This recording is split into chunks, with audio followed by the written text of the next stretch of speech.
Ndongeye kubaramutsa cyane bene data muri Kristo Yesu. Nitwa Egide n'ubundi ndabarasa nkuko nari nivuze byashize.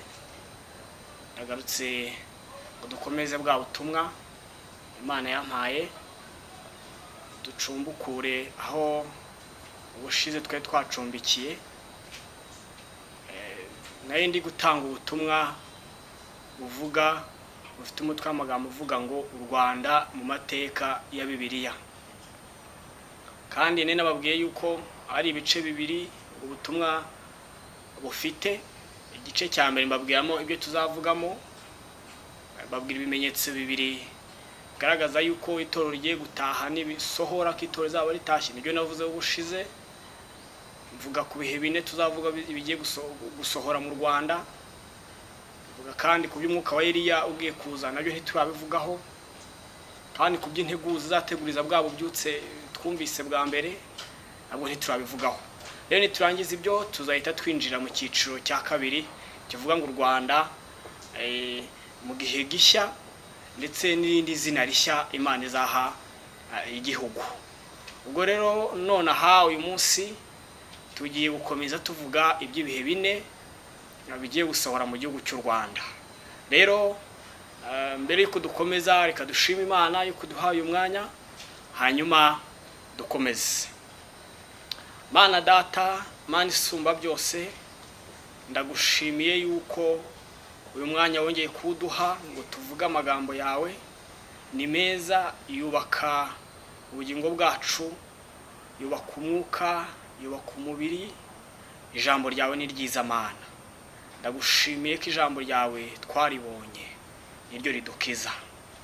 None wongeye kuduha umwanya ngo twongere kuvuga ubutumwa waduhaye, abantu bongere kubumenya kuko n'ubundi ari byo twabwirijwe nawe. Natwe nanone turongeye turakwinginze ngo ntihabe twebwe muri uyu mwanya, habe izina ryawe, habe gushaka kwawe. Shobozwe n'imbaraga z'umwuka wera kugira ngo mvuge ibyo ushaka. Kandi nongeye gusengera bene data bateze amatwi bagiye gukurikirana ubutumwa, abandi bazabukurikirana mu bihe bizaza, uzabubake kandi Uwiteka uzabahindurire kuba mu bwami bwawe. Ndagushima kubana natwe, habwa icyubahiro kubw'izina rya Yesu Kristo, amen. Haleluya, haleluya. Nari mbasuhuje rero babwira uyu munsi ibyo tugiye kuvugaho, ko tuvuga ku bihe bine bigiye gusohora mu gihugu cy'u Rwanda. Uyu mutwe w'amagambo uvuga ngo u Rwanda mu mateka ya Bibiliya, ubutumwa uko buri ubukurikiranye neza n'ubw'itorero kandi no ku gihugu cy'u Rwanda nibyo. Ariko kandi nta butumwa na bumwe muri ibi byose navuga muri ibyo bice byose cyangwa se mu byo byantanga bitazagaruka mu Rwanda. U Rwanda ruzagenda rugarukamo kuko rufite ibintu byinshi cyane nabihishuriweho n'Imana. Ubwo rero rugiye kujya rugaruka cyane cyane. Uyu munsi ho turasa nk'abavuga cyane byimbitse umugambi w'Imana kuri iki gihugu cy'u Rwanda. Niyo mpamvu rongera ngo twibande kuri ibi bihe bine ibyo tugiye kugaragazamo uwo mugambi w'Imana nkuko nanjye nabibwirijwe n'umwuka w'Imana. Hanyuma ibindi tuzabikomeza nyuma, ariko kandi nabyo bigenda bigarukamo u Rwanda. Reka rero dutangire.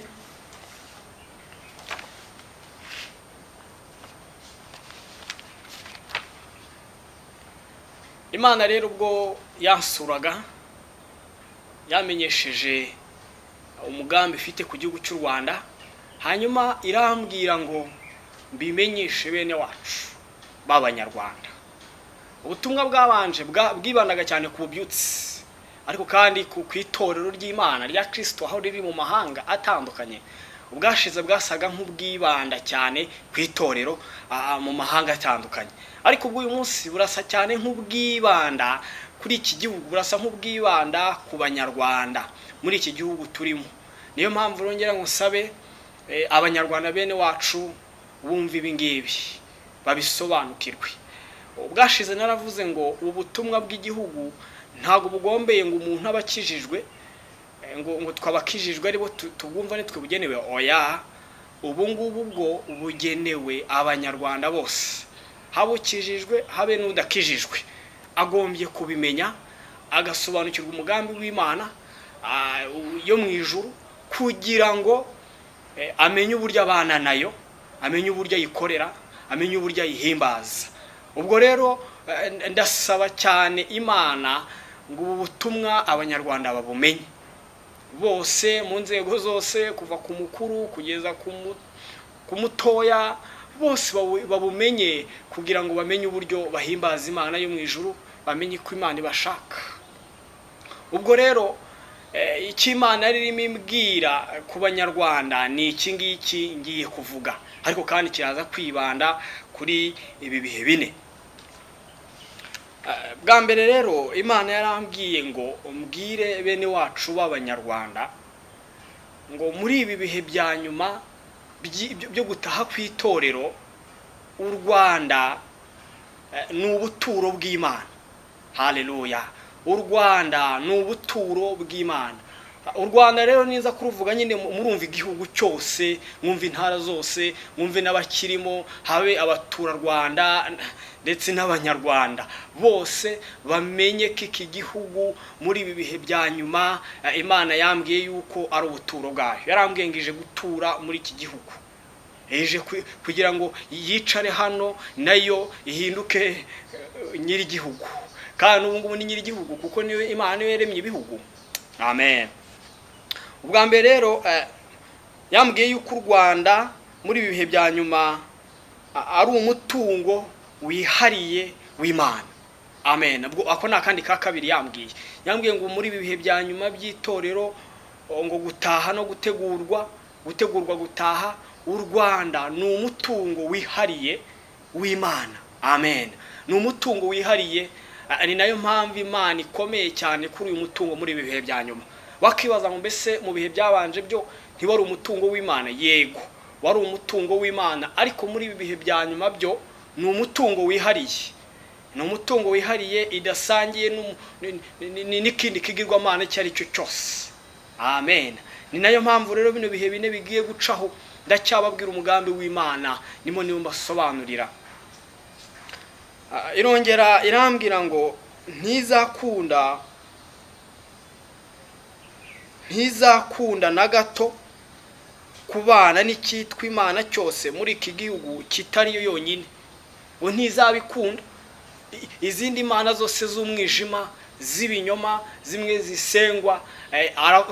Umwuka w'Imana aravuga ngo Imana ntizakunda gutura muri iki gihugu ituranye n'ibigirwamana, n'icyitirirwa Imana cyose kigasengwa kitari yo yonyine. Imana iteka ryose twayibonye muri Bibiliya yagiye ifuha cyane, ifuhira abayisiraheli igihe basengaga ibigirwamana.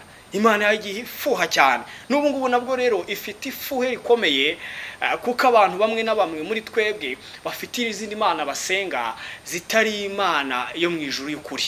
Iyo niyo mpamvu nahishuriwe ubutumwa ngo mbumenyeshe bene wacu b'abanyarwanda bamenye ko iyo mu ijuru ariyo Mana yonyine ikiranuka, abantu bahindukire kuva muri ibyo bigirwamana, bamenye yuko muri iki gihe cya nyuma cyo gutegura kw'itorero gutaha, u Rwanda Imana iri kurufuhira mu buryo budasanzwe. Ni nayo mpamvu ibi bihe binigiye kubicisha mu gihugu kugira ngo iture mu gihugu. Irashaka gutura muri iki gihugu kugira ngo yimenyekanishe mu yandi mahanga. Muri iki gihe cya none Imana igiye kwimenyekanisha mu yandi mahanga. Amen. Hanyuma Imana irambwira ngo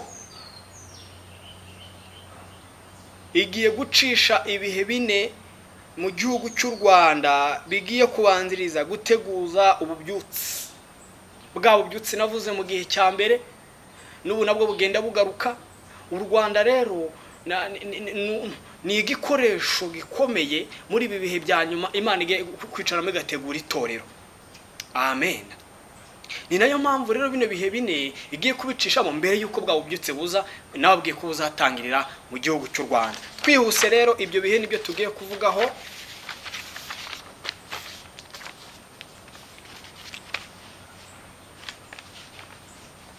Ndagira ngo mbibutse kandi ko ubutumwa ndimo ntanga ku gihugu cy'u Rwanda bwumvikane neza, si ubutumwa bushingiye kuri politike y'umuntu uwo ari we wese cyangwa se igihugu icyo ari cyo cyose.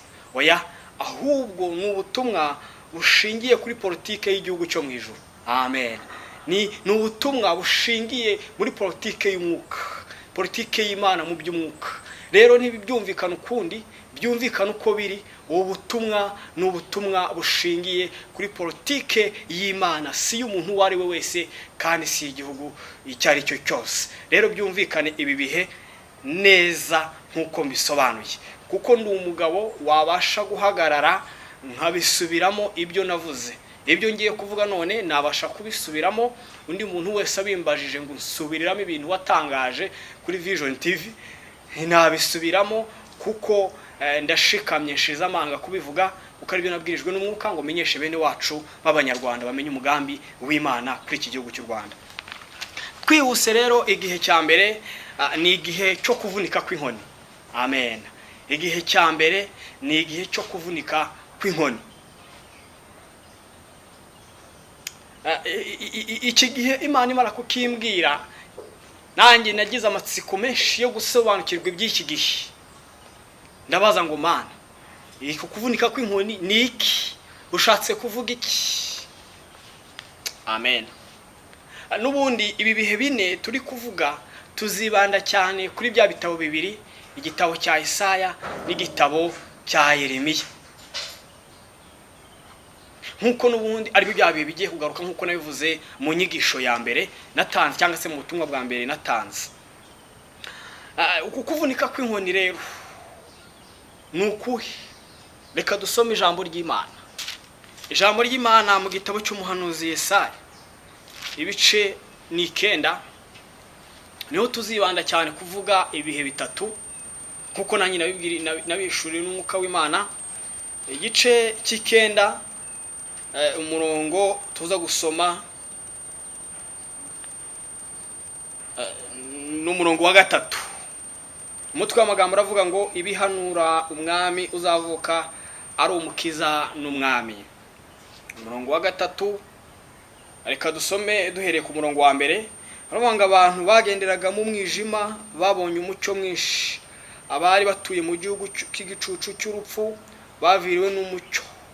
Wagwije ishyanga, wabongereye ibyishimo, bishimira imbere yawe ibyishimo nk'ibyo mwisarura, nk'ibyo abantu bishima bagabanya ibinyago, kuko umutwaro bamuhekeshaga n'ingegene bamukubitaga mu bitugu, n'inkoni wamutwazaga igitugu wabivunnye nko kuri wa munsi w'Abamediyani.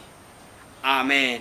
Umurongo rero wa 4 akavuga ngo ibyuma bafite intwaro bari bifurebye mu ntambara byose, n'imyenda igaraguye mu maraso bizaba ibyo gutwikwa bibe nk'inkwi zo mu muriro. Umurongo wa 5 avuga ngo nuko umwana yatuvukiye, duhawe umwana w'umuhungu, ubutware buzaba ku bitugu bye, azitwa igitangaza, umujyanama, Imana ikomeye, data wa twese uhoraho, umwami w'amahoro. Gutegeka kwe n'amahoro bizagwira ku ntebe ya Dawidi n'ubwami bwe, bitagira iherezo, kugira ngo bibukomeze, bibushyikirize guca imanza zitabera no gukiranuka, uhereye none ukageza iteka ryose. Ibyo ngibyo Uwiteka Nyiringabo azabisohoresha umwete we. Ibihe bitatu turaza kuza kubikura cyane muri iki cyanditswe dusomye. Igihe cya 4 nanone tugikure mu kindi gice. Ibi ni byanditswe nagiye mpabwa n'Imana. Ari nivuze ngo igihe cya mbere rero ni igihe cyo kuvunika kw'inkoni. Umwuka w'Imana naramubajije ngo mbese iyi nkoni ni iyihe? Ubundi mu buryo biblique inkoni isobanura ibintu byinshi bitandukanye, ariko hamwe iyi nkoni isobanura, umwuka w'Imana yasobanuriye, inkoni ishobora gusobanurwa mu buryo bwa mbere nka systeme y'imiyoborere. Systeme y'imiyoborere niyo numvisha umwuka agereranya n'inkoni. Haleluya. Turimo turavuga iby'iwacu mu gihugu, ngo dusobanukirwe umugambi w'iby'Imana irimo itekereza. Ndimo ndababwira ibitekerezo by'Imana. Iyi systeme rero y'imiyoborere ni systeme igena ubuzima bw'abantu, abantu babamo, bagakoreramo, bagaturamo, iyo niyo twakwita imiyoborere y'ubuzima bwa buri munsi. Iyo niyo numva umwuka w'Imana yangereranyije nk'inkoni, ambwira yuko kandi hari systeme zimwe na zimwe agiye kugorora muri iki gihugu cy'iwacu. Amen. Nibyo iki cyanditswe cyagereranyije no kuvunika kw'inkoni. Umwuka w'Imana yasobanuriye ko hari systeme agiye kugorora, kandi murumva ko ibintu bigororwa ni ibintu bigoramye, nibyo bigororwa. Hanyuma akambere muri iki gice muri iki gihe cya mbere yambwiyemo utuntu tubiri nitwo nangira ngo tuvugeho. Yarambwiye ngo iki ni igihe Imana igiye kunyuza ijisho ryayo mu nzego zose z'igihugu cy'u Rwanda n'imiyoborere yazo iziyoboye, ngaho aho izasanga ibyubatswe bitubakiye ku kuri no gukiranuka kwayo cyangwa se ku ijambo ry'Imana, ngizabyigororera nk'uko ishaka. Ndavuze ngo Imana yambwiye yuko igiye gucisha ijisho ryayo, igiye kwitegereza mu buzima bwose bw'igihugu no mu nzego zose, yitegereze ku muntu wese, imurebe, hanyuma ngaho izasanga ibitubakiye ku kuri kw'ijambo ryayo, igasanga hari systeme zimwe na zimwe turimo tubamo, dutuyemo, dukoreramo, tubamo zidatunganiye Imana ngo zigeze ku mugambi wayo igambiriye kuri iki gihugu cy'u Rwanda. Izo ngizo ngiraje izigororere neza, nigiye kubyikorera. Mu ijambo twasomye hari yavuze ngo Uwiteka Nyiringabo ngazabigira gute, ngazabisohoresha umwete we. Amen. Umwete we agiye kugorora rero mu nzego zose z'ubuzima bw'igihugu. Bivuze iki? Biravuze ngo nanjye nabitinzeho cyane nshaka kubisobanukirwa, arasobanurira, arabimbwira izo nzego avuga. Arambwa ngo guhera hasi kugeza hejuru agiye kugenzura, agiye muri famiye, mu miyoborere ya famiye y'urugo agenzure, agiye mu miyoborere y'ubucuruzi bw'igihugu agenzure, agiye mu miyoborere y'urwego rwa gisirikare n'umutekano muri rusange agenzure, acishemo ijisho. Nasanga imikorere ishingiye ku kuri, aho ngaho azayikomeza. Ariko kandi yazasanga idashingiye ku kuri kw'ijambo ryayo, bene data dusangiye igihugu, azayigorora. Amen. Ntazagarukira aho ngaho, azagena no mu nzego zose zisanzwe dukoreramo, tubamo mu buzima bwose bwa buri munsi. Nahangaha ndi kuri twakwita entertainment, ndumva ariho twabishyira. Ahangaha ndi kuri iki kinyamakuru, naho nahasanga media, naho nahasanga ibitagororotse neza, azabigorora neza. Ubwo rero narishize media muri entertainment kuko nabyo tubisanga rimwe na rimwe mu bituneza, mu bineza neza, cyangwa se mu bishimisha abantu, ibintu bajyamo bakishima bikaruhura mu mutwe w'abantu. Niyo mpamvu narimbishyize muri entertainment. Ariko hose azajyamo nasanga ibitagororotse neza, bidahura nuko ashaka, azabigorora neza. Amen. Arongera kandi ambwira ku cya kabiri, arambwira ngo nigera mu gisata cy'iyobokamana cyangwa se religieuse mu gihugu, aho ngizahatinze ijisho cyane, kandi ngizagira ikikora, kuko ngo ariho ishaka kongera kwiheshereza icyubahiro mu gihugu. Amen. Yatinze cyane ku kijyanye igisata cyangwa se ubuzima abanyagihugu tubayemo bwitwa iyobokamana, imyizerere. Aho ho yarahatinze cyane. Arambwira ngo nimpagera sinzihuta, ahubwo nzagenda gakeya, nzabigorora aho nzahibanda, ihereye iwacu aho nsengera, igakurikizaho nawe aho usengera, igakurikizaho nawe udasengera mu bya gikristo, udafite imyizerere ya gikristo, ufite nawe indi myizerere, aho nawe ngizahagusanga. Nisanga ibyo bitameze neza, utabikora nk'uko ishaka, nawe izabigorora. Aho ngizahatinda cyane izahatinda. Haleluya. Izahasanga abantu bahakorera, aho ngaho rero izagusanga, izawe izakugenzurira imyizerere yawe koko. Nisanga ishingiye ku kuri, iyo ngiyo izayikomeza. Ariko nisanga idashingiye ku kuri, izagufasha kuyigorora. Ndabizi neza izayigorora. Bene abo rero bari muri icyo gisata, nanjye ahondi izansanga, nanjye igenzurire niba nanjye ndi kubikora neza. Nisanga mbikora neza, yarambwiye ngo aho izasanga ibikora neza izabahemba. Amen. Ariko kandi n'abandi nabo uzasanga batabikoze neza nabo izabahemba. Twese tugiye guhembwa. Nimwitegure kwakira ibihembo bihuye n'ibyo wagize gute n'ibyo wakoze. Ijambo mu Byahishuwe 22 riravuga ngo dore ndaza vuba, nzanye ingororano. Amen. Ngororera umuntu ibikwiriye ibyo yakoze. Nawe rero mu gisata uherereyemo cy'ubuzima bwose bw'igihugu, ngewe mperereye mu kiyobokamana, nanjye ni hasanga niteguye guhembwa n'Imana. Haleluya. Mbese nawe mwene data witeguye guhembwa n'Imana?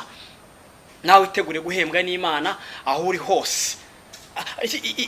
Iki gihe cya mbere ntarakivaho kuko ndashaka kugira ngo nte kugitindaho, nge no mu kindi gihe cya kabiri.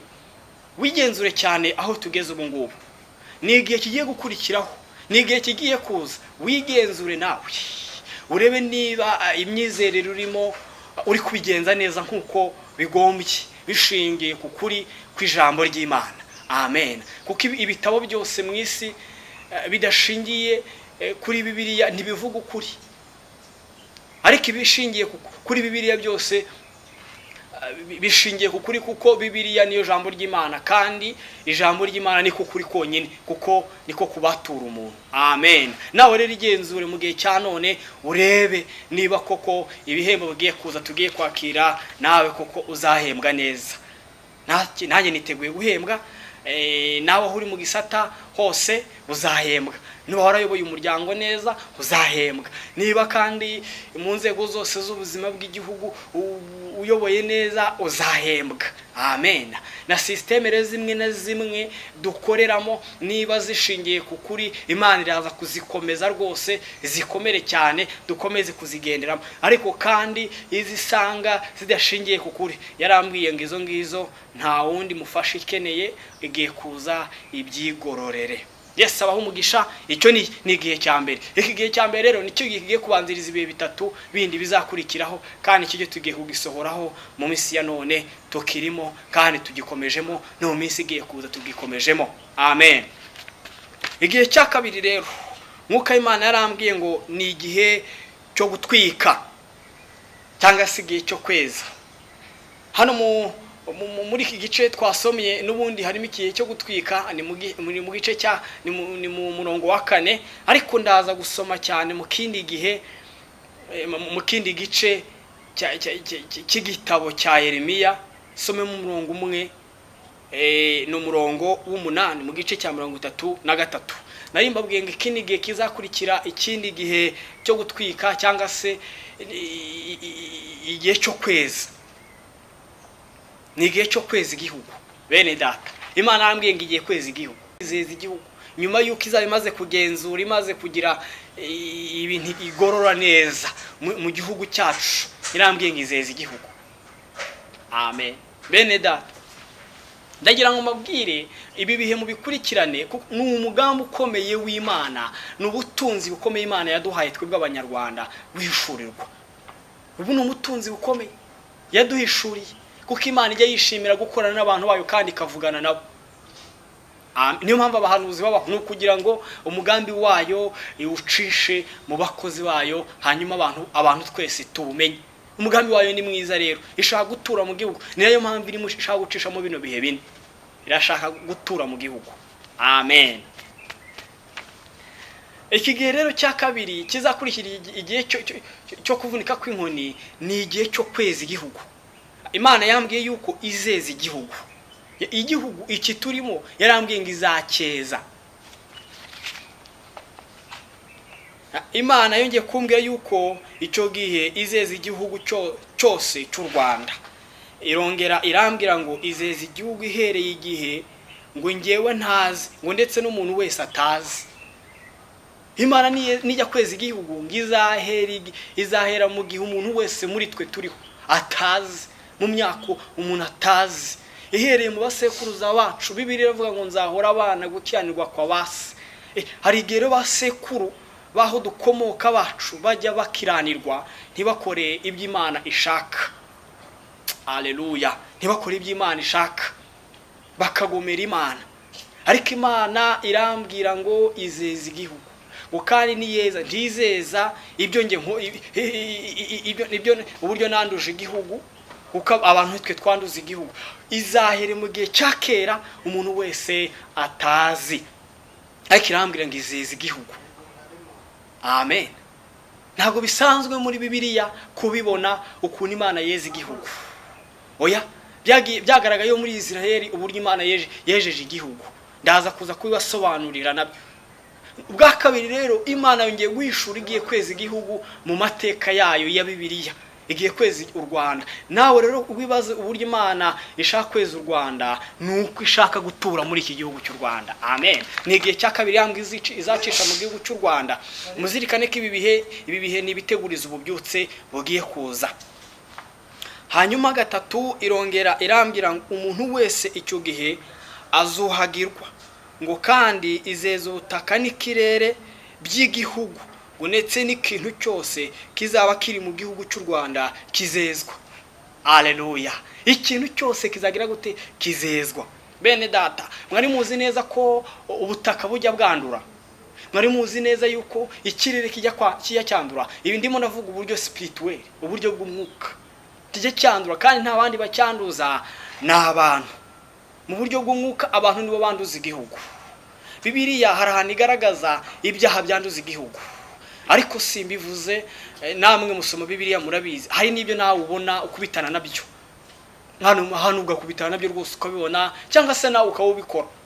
Ibi nibyo byanduza igihugu. Ariko Imana namwe kubw'umugambi wayo ifite kuri iki gihugu mwiza, izeza igihugu, ngo kandi izeza buno butaka. Izeza ubutaka, izeza ubutaka, icyabwanduje cyose izabweza, ngo kandi n'ikirere. Haleluya. Izakeza. Imana ishimwe, izakeza. Ndongera ndabwirwa ngo uko kwezwa no guhabwa imbabazi n'Imana ngo izakoresha uyu mukubuzo. Nabwiye umukubuzo Imana izakoresha iri kweza igihugu, yarawumbwiye. Ariko kandi mbere yuko ibanza kweza ubutaka ikeza n'ikirere, izabanza yuhagira umuntu wese icyo gihe uzaba uri mu gihugu azuhagirwa, ababishaka abatanabishaka azuhagirwa. Haleluya, haleluya. Imana ishimwe yuko izaduha imbabazi. Imana ishimwe kizaduha imbabazi tutagiye ku mavi ngo tubwire Imana itubabarire. Izatweza, idutunganye abazaba ari icyo gihe. Mwene data, nubu bishaka n'ubutanabishaka icyo gihe nikigusohoraho, nawe uzezwa utungane. Haleluya. Hanyuma yarambwiye ngo umukubuzo igiye gukoresha yeza igihugu, ngo ni umukubuzo witwa umwuka ukiranuka, ngo ni umwuka wotsa. Haleluya. Niwo mukubuzo izakoresha muri icyo gihe. Muzirikane ko iki ngiki ni igihe kizacaho cyo kweza igihugu. Izakoresha umwuka ukiranuka n'umwuka wotsa. Ibyo wabisanga mu gitabo n'ubundi kiturimo cya Yesaya, ni ibice 4 umurongo wa 4. Umutwe w'amagambo uravuga ngo Imana isezerana gukiza abakobwa b'i Yerusalemu. Umurongo wa 4 aravuga ngo ubwo ngubwo Uwiteka azaba yuhayiye imyanda y'abakobwa b'i Yerusalemu ayimazeho, kandi azaba amaze amaraso muri Yerusalemu ayamarishije umwuka ukiranuka n'umwuka wotsa. Muri icyo gihe umuntu wese uzaba uri mu gihugu ngazuhagirwa. Ubu ni ijambo ribitubwiye, ngahabwa imbabazi. Bene data, mwibaze ko Imana izatubabarira n'ibyaha by'abarangije batakiriho. Imana izabitubabarira kuko Imana yo ntiyibagirwa ngo umuntu arapfuye oya ngibyaha bye ngo biribagiranye imbere y'Imana. Suko nguko Imana ikora. No, ibyaha by'umuntu ifite aho ibyandika. Ariko ijambo ritubwiye iki? Riratubwiye ngo muri icyo gihe Imana izaba yeza igihugu. ni umugambi mwiza w'Imana ngo muri icyo gihe izaba yeze igihugu umuntu wese azahabwa imbabazi. Nibyo basekuruza bakoze, bagomera Imana, banduza ubutaka. Hayiwe Mana, ndagushimiye kandi ndagushimiye yuko uzaduha imbabazi. Mwibaza ubuntu bw'Imana mbese buturuka kuki? Bituruka kuko abanyarwanda dusenga cyane? Si icyo ngicyo, ahubwo uraturuka ku mugambi w'Imana ifite ku gihugu cy'u Rwanda. Uwo nguwo niwo ndimo mpishura kuko ariwo nanjye nahishuriwe. Amena. Imana izaduha imbabazi kandi kizakoresha n'umwuka ukiranuka n'umwuka wotsa. Amen. Ndongera ndabwirwa ngo ni igihe cyo kubabarirwa ibyaha ku gihugu uhereye ku basekuruza ntazi kugeza icyo gihe. Ibi nari maze kubivuga hejuru. Icyo nicyo gihe rero icya kabiri kizakurikiraho muri bya bihe bine dufite biri guteguriza ububyutse bugiye kuba mu gihugu cy'u Rwanda. Imana izeza igihugu. Haleluya. Rero nagira ngo menyesha abanyarwanda mwese kandi twese ngo nimwumve umugambi w'Imana. Rero uyu mugambi ukomeye bikaba bidasanzwe k'Imana yeza igihugu. Mureke tuyihereze icyubahiro kandi tuyishime. N'abaherereye yishime mu mutima wawe kandi uyikorere. Haleluya, haleluya. Ibi bintu byo kweza igihugu ntibisanzwe, ntago bisanzwe. Bwa mbere wenda ndibuze kuza kubivugaho mu gihe cya gatatu cyitwa ngiye kugeraho, cyitwa igihe cyo kuzana ubwami bw'Imana mu gihugu cy'u Rwanda. Ubwami bw'Imana mu Rwanda bugiye kururuka. Ndaje mbabwira intebe y'Imana izaba yicaye, akarere izaba yicayemo. Haleluya, haleluya. Imana ishimwe. Nari mvuze igihe cyo kweza igihugu ntibisanzwe, bwigize kugaragara cyane mu gihugu cya Israel. Imana yeza igihugu cyaho. Bwa mbere muri buze kubyumva nivuga ubwami bw'Imana. Bwa mbere Yesu yejeje igihugu umunsi yabambwaga ku musaraba. Abantu benshi ntibabizi ariko byabayeho. Nanjye ibyo ngibyo nibyo nahishuriwe n'umwuka w'Imana mbibwiwe. Bwa mbere yejeje igihugu cya Israel, ariko impamvu ni ukubera yuko ariho itorero rya Kristo ariho ryatangiriye. Amen. Niho Kristo yari ari. Bwa mbere amaraso ya Yesu ni amaraso akiranuka y'Imana. Ntiyeza imitima y'abantu gusa, ajya yeza n'igihugu n'ibihugu. Yesu rero amenara amaraso, ayamenera ku musaraba, bamukubita bamutoteza. Hari amaraso yagiye agwa mu butaka akagwa ku gihugu cya Israel. Icyo gihe rero umwuka w'Imana ambwiye ngo icyo gihe yezaga igihugu cya Israel ngo kuko cyari kigiye gutangirizwa mu itorero. Amen. Murumva amateka ya mbere Imana ibiri tugaragariza ukuntu Imana yejeje igihugu. Bwa mbere ari amaraso Yesu yamennye, ntiyamennye gusa ngo yeze imitima y'abantu ngo abantu bakizwe, no. Ari amaraso yagiye ameneka, bakamutera icumu, akamanuka agatemba akitura ku butaka. Icyo gihe ubutaka rero nabwo bwahise bwezwa. Haleluya. Bwahise bwezwa kandi umuvumo isi yari yarabonye mu gihugu muri Edeni, mu gihugu cya Edeni aho cyatangiriye.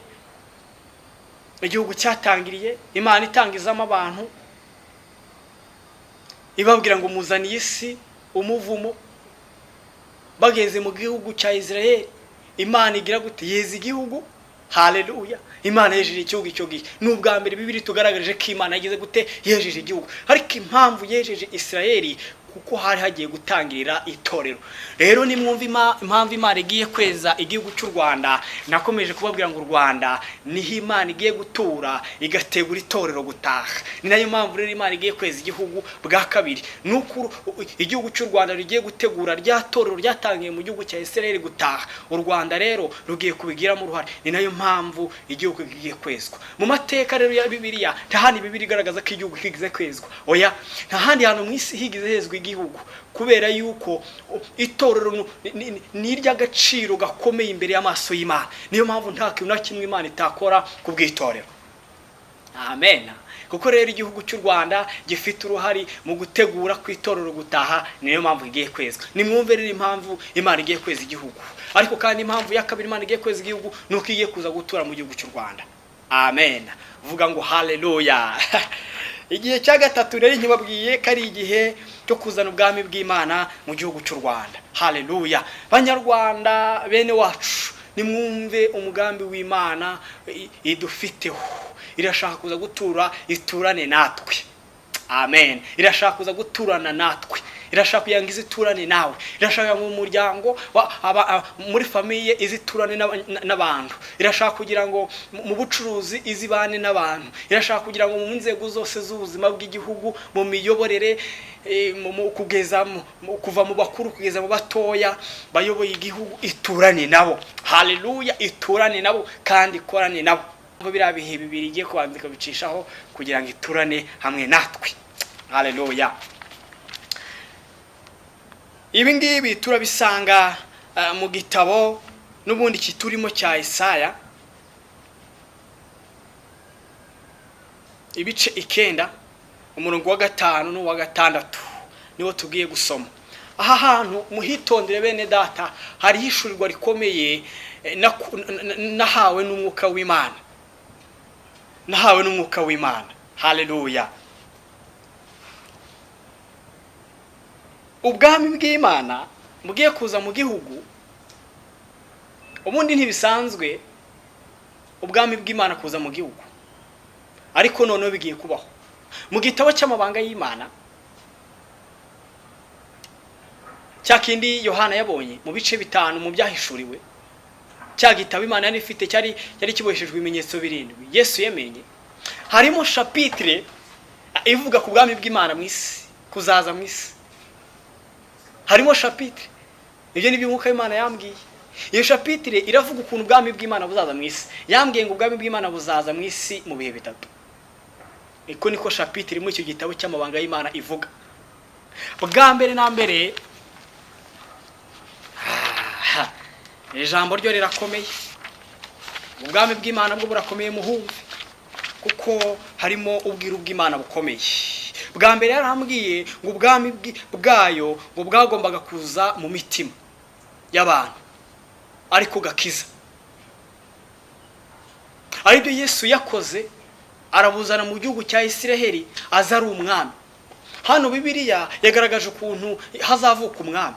Muri iki gitabo cya Isaya hazavuka umwami.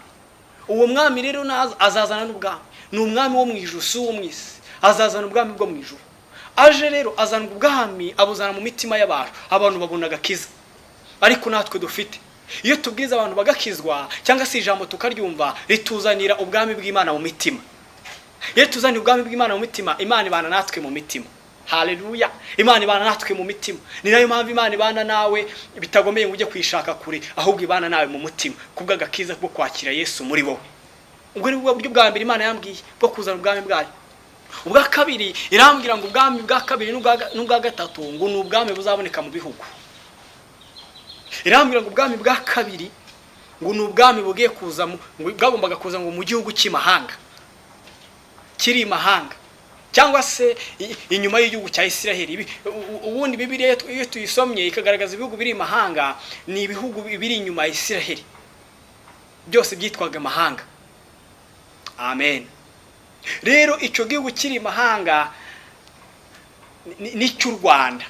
Nicyo yambwiye ngo u Rwanda niho igiye kurutsa ubwami bwayo bwa kabiri. Imana ndayishimiye, riramaze kuryumva, numvishe shimye Imana kuko ari umugambi ukomeye. Namwe nimwumva uwo mugambi, ubwami bwa kabiri. Aho yo mpageze niho mpita nsobanura umutwe w'amagambo uvuga ngo u Rwanda mu mateka ya Bibiliya.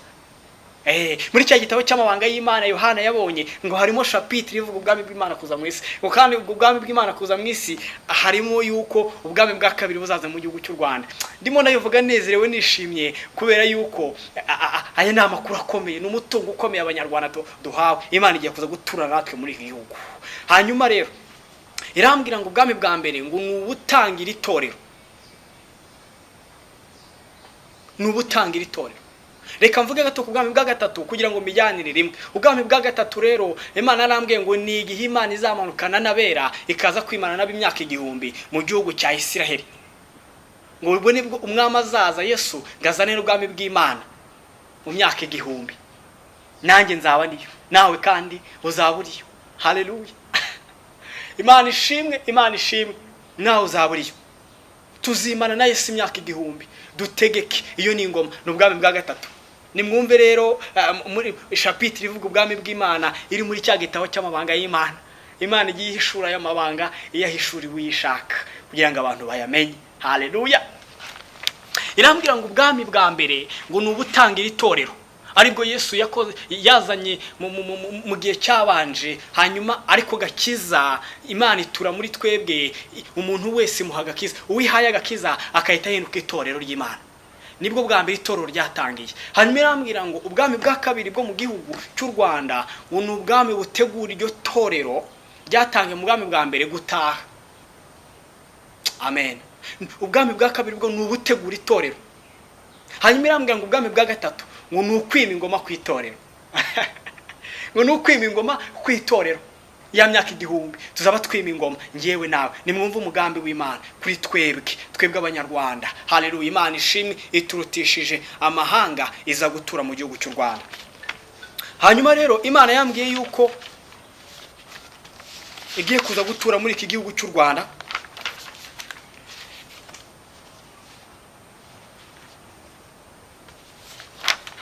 Igiye kuza gutura muri iki gihugu cy'u Rwanda.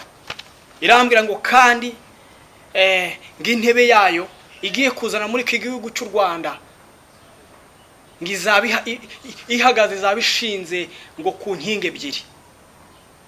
Yarambwiye ngo igiye kuzana ubwami bw'Imana, igiye kuzana intebe yayo y'ubwami muri iki gihugu cyacu cy'u Rwanda.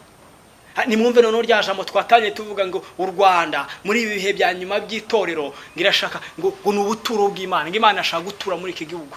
Rwanda urubuturo bw'Imana. Imana irimo iragutegura kuza kuguturamo.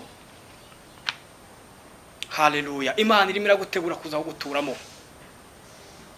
Irambwira ngo iyi ntebe yayo ubwami igiye kuzana muri iki gihugu. Ngira igiye kuza yicare muri iki gihugu. Ngo hanyuma izaba umuyobozi mukuru w'iki gihugu. Imana murabizi ikorera mu bantu. Igiye kuza ikorere mu bantu. Systeme zose dukorera mu z'igihugu.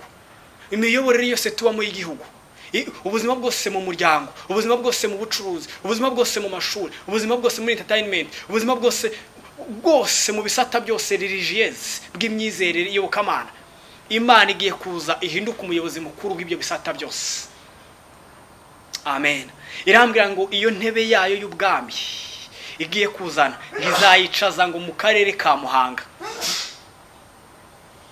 mu ntara y'Amajyepfo, mu karere ka Muhanga, hirya hano ya Kamonyi. Yarambwiye ngo aho ngaho ngo nihizicaza intebe yayo y'ubwami. Yarambwiye ngo muri ako karere ka Muhanga ngo nihizashyira irembo ryayo ry'ubwami bw'ijuru muri iki gihugu. Muri ya ntebe yayo y'ubwami izabishingiye ku nkinge ebyiri, arizo ngiye kuvuga zivuga ngo guca imanza zitabera ngo ndetse no gukiranuka. Ni inkinge ebyiri zaba intebe y'Imana yicayeho zifashe intebe y'Imana. Izo ni inkinge ebyiri, ni imbuto zigiye kurangwa muri iki gihugu. Guca imanza zitabera, ayiwe, guca imanza zitabera ndetse no gukiranuka. Amen. No gukiranuka. Rero mu karere ka Muhanga aho ngaho niho iyo ntibizabishinze, niho hazaba hari iryo rembo rihuza ubwami bw'Imana n'iki gihugu cy'u Rwanda. Akarere ka Muhanga ni agace kamwe muri ako karere, nanjye sinkazi, icyo namenye nako karere. Haleluya. Haleluya. Aho ni Imana izicara igategekera igihugu. Aho ni izicara igategekera igihugu, ikadutegeka tw'abanyarwanda. Ni Imana. Iyo ntebe rero kuzana ubwami bwayo rero si umuntu uzaza, ni presence. Ni presence y'Imana igiye kuza mu gihugu. Ni presence n'ubwiza bw'Imana bugiye kuza mu gihugu. N'ubwiza bw'ijuru. Haleluya. Imana yari mu ijuru n'isi igiye kuza yicare muri iki gihugu. Nimwumva impamvu Imana ifuhira igihugu. Aho rero niyo mpamvu yambwiye ngo igiye kubanza yegeze y'ibigirwamana muri iki gihugu. Ngo ntiyaturana n'ibigirwamana muri iki gihugu. Haleluya. Ntiyaturana nabyo. Imana ishimwe, ndayishimiye. Ntiyaturana n'ibigirwamana muri iki gihugu. Nimwumva, ese murumva Imana yaza ikurutse intebe yayo mu mateka bitajya bibaho, ikurutsa intebe yayo ikaza igategekera muri twebwe, igategekera mu bayobozi b'igihugu, igategekera mu banyarwanda, hanyuma ikabanyikanya n'ibigirwamana tukayibanyikanya. Aho niho yambwiye ngo nsobanurire abanyarwanda umugambi wayo, hanyuma abadasenga iyo mana y'ukuri ngo bayikiranukire, bamenye umugambi wayo kandi bamenye ko ifite ifuhira izindi mana basenga, bamwe na bamwe, yewe si bose, bamwe na bamwe. Rero abanyarwanda twese nimumenye umugambi w'Imana mu rwego urimo, mu cy'Imana yakugize cyo, mu gaciro Imana yaguhaye. Menya ko Imana yo mu ijuru ariyo Mana yonyine yo gusengwa, wihindukire ko igiye kuza gutura mu gihugu. Amen. Icyo ni igihe cya gatatu, ni igihe cyo kuzana ubwami bwayo muri iki gihugu. Kizaza gikurikiye bya bihe bibiri byabanje, igihe cyo kweza igihugu, izaza itizana iyo ntebe y'ubwami bwayo. Hanyuma igihe cya kane rero yambwiye ni igihe cy'ububyutse. Amen. Bwa bubyutse navuze muri bwa butumwa bwa mbere buzatangira mu gihe cya kane. Navuze ko ari ibihe bine bibanziriza ububyutse. Ni igihe cya kane, ni nacyo tugiye gusoheza, kuko nababwiye ko tuvuga ibihe bine uyu munsi. Iki nicyo gihe cya nyuma mvuzeho. Ubwo rero bene data, bwa bubyutse mwumvise, bwa bundi abanyarwanda isezerano dufite twahanuriwe, Imana izadusohoreza bene data, buzasohora muri iki gihe cya kane. Ni mu gice cya 11 cya Yesaya, nicyo gihe ubwo bubyutse buzaza. Niho twakura icyo gihe cya kane. Mwaza kubisoma bo kugira ngo nshunguze uburyo umwete, mwaza kuza kubisoma icyo gice cya 11 cyane. Mwibande ku murongo wa mbere n'uwa kabiri, havuga imbuto z'umwuka. Hanyuma izo mbuto zirindwi z'umwuka, Imana yambwiye yuko izo mbuto zirindwi igiye kuzitera mu gihugu cy'u Rwanda. Muraza kuzisoma izo mbuto z'umwuka zirindwi mu gice cya 11 umurongo wa kabiri, muraza kuza kuzisoma muzumve. Izo ni imbuto zirindwi Imana yambwiye ngo igiye gutera muri iki gihugu cy'u Rwanda. Amen. Haleluya, haleluya. Hanyuma irambwira ngo u Rwanda izaruhindura icyo gihe igicumbi cy'umwuka. Ni igicumbi cy'umwuka w'Imana. Haleluya. Ni igicumbi cy'umwuka w'Imana muri icyo gihe. Icyo gihe cya kane kizaza gikurikiye bya bihe bitatu. Nimwumve impamvu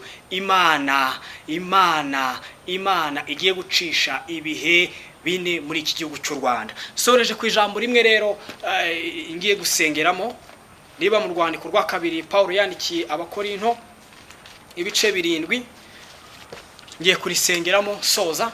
Iryo jambo Imana yampaye ngo mbwire abanyarwanda mu gusobanura uyu mugambi.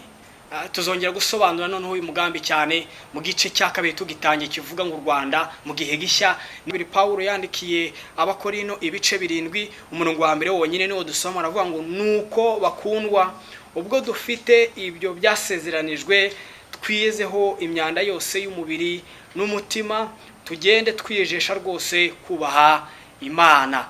Bene data bakundwa b'abanyarwanda, iri niyo jambo nahawe ngo mbamenyeshe nyuma yo kubabwira umugambi w'Imana. Imana yarambwiye ngo ubwo dufite ayo magambo, ubwo tuzi ko igihugu ari igihugu cy'Imana kandi gifuhiye mu gihe cya none, nambwira ngo ubwo tumenye ko bimeze gutyo, ubwo duhishuriwe umugambi w'Imana ngo twiyeze. Niyo jambo yasoje yambwira ngo ubwo bimeze gutyo twiyeze. Yarambwiye ngo iki ni igihe cyo kwezwa tugatungana, kuko tubitse amasezerano y'Imana. Amen. Abanyarwanda mu rwego rwose urimo, mu nzego zose uherereyemo, aho Imana yaguteretse, mu gisata Imana yaguteretsemo, Imana yambwiye gushangira gukeneye ngo kwezwa, ngo kandi wezwe mu mutima, wezwe no ku mubiri. Umuntu wese rero nahindukirire gukiranukirira Imana, uri mu ngeso mbi azihindukirire. Imana ntibishimye ifuhira dufuhi, kandi ijambo ryatubwira y'Imana ngo ifuhira uwikunda, uwikunda iramufuhira. Nuko rero bene data, ubwo bimeze bityo twiyezeho imyanda yose. Yesu abaho umugisha rero. Ubutumwa bw'uyu munsi musoreje ahangaha. Yesu abagirire neza gutega amatwi ubutumwa. Mbashimiye cyane ko bwa mbere mwabwumvise buvuga ko bubyutse. Mbashimiye kandi ko n'ubu ngubu muza kuza kubwumva, kandi ndasaba umugisha kuri mwebwe ngo nimuza kuza kubimenyesha bene wacu b'abanyarwanda. navuze ngo ibi bihe bine nabisubiramo n'amaguru yanjye abiri, kuko nabibwiwe n'umwuka w'Imana ngategekwa kubitangariza abanyarwanda ngo bamenye umugambi. Soreza ku ijambo rivuga ngo nanjye nabwiwe risoze rivuga ngo ubwo bimeze bityo bakundwa b'abanyarwanda, Imana idukunda bingana bityo, iduhishura umugambi wayo bingana bityo, ngo nuko nitwiyeze kuko ari kidukeneye mu minsi ya none, ni ikidukeneyeho. Banyarwanda rero mwese aho muherereye, Yesu aho umugisha. Ibyo nibyo bitekerezo by'Imana agira ngo mbahishurire nkuko nanjye nabihishuriwe. Tugiye gusenga rero, ubutaha tuzakomerezaho tuvuga ku bundi butumwa Imana yaduhaye ku by'umwuka wa Eliya ugiye kugarurwa mu isi. Ubwo aho ngaho tuzaba twongeye kuganira nanone n'itorero muri rusange, ariko kandi uwo mwuka uzatangira muri iki gihe cya kane cy'ububyutse. Mureke dushimire Imana ko yaduhaye umwanya w'uyu munsi, hanyuma ubutaha tuzakomeza tuvuga muri ubwo butumwa bw'umwuka wa Eliya. Mana ndagushimiye kugira neza, nguhaye icyubahiro kubw'umugambi mwiza. Aristobe shere kotane menegrara, umugambi mwiza udufiteho, icyubahiro ni kibi cyawe mwami Imana. Abanyarwanda udufiteho umugambi mwiza, ndagushimiye kubw'uwo mugambi, ndagushimiye kubw'uwo mugambi udufiteho muri ibi bihe bya nyuma, kandi kugiye kuza ugaturana natwe muri iki gihugu, ugiye kuza ubwiza bwawe bugatura muri iki gihugu. Ndabigushimiye kubw'umugambi mwiza watugambiriyeho isi itararemwa. Shimwa rero, ndagusabye kugira ngo abanyarwanda bene wacu ubamenyeshe ubu butumwa, babumenye kandi bahindukirire kugusenga bakuramye. Abasengaga ibigirwamana, abasengaga izindi mana zitari z'ukuri, bahindukirire kugusenga ko ari yo Mana y'ukuri. Ndagushimye mwami gukomeza kwagura ubu butumwa bukamenywa na benshi kandi bukabahindurira kugukiranuka. Shimwa rero kandi uhabwe icyubahiro mu izina rya Yesu Kristo. Humugisha bumvishije ijambo, humugisha bari kubukurikirana n'abandi bose bazabukurikirana, bahumugisha ubaha ibibanezeza kandi ubagirire neza, ubiteho mu izina rya Yesu Kristo. Amen.